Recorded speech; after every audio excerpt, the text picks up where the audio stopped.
Hello everybody! Ang ganda ng sunset sa labas. Super beautiful. I love it.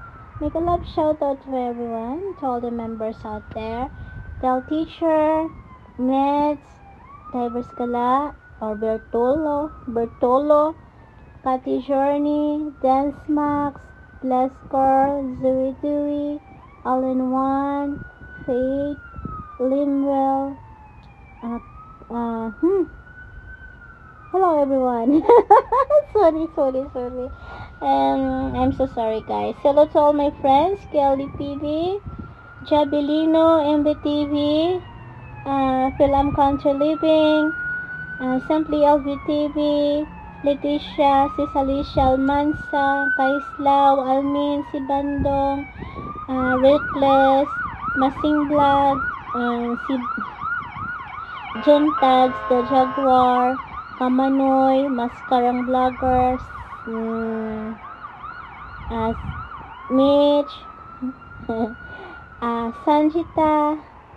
To all of you guys, I know I don't memorize everyone.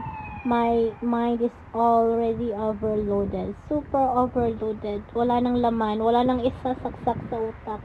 But mind you guys, I love you all. Kaislaw, Kiss, yun.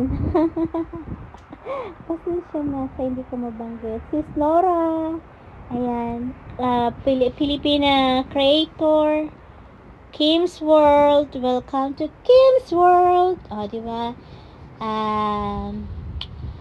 Mama, Sis Ruth, Palangga ni Japan, ayan, Marilu, Sis Ebs, Sis Rita, hello, Ate Roxy, ayan, sa ating mga kaibigan na andyan, mega love shoutout to everybody, Trisha, ayan, hindi ko na kayo mababanggat, pero alam ko na mahal ko kayo, yay, Ka-Ovens, ayan, pumapasok lang sa utak ko ang mga pangalan ninyo. Medyo ayan na nga, sobrang ganda ng labas natin, maliwanag, mapulang-pula, ayan, magandang tignan, sakit sa mata, parang ikaw lang masakit sa mata, charing. Ayan po, at ako'y pagod na pagod talaga, pero pag nakakita ko ng sunset, ang pagod ko'y nawawalang lahat. Alright, diba? Sobrang ganda talaga niya. It's beautiful. Hanggang dito na lang mga kabayan. May ano pa to, part 2. Pabu!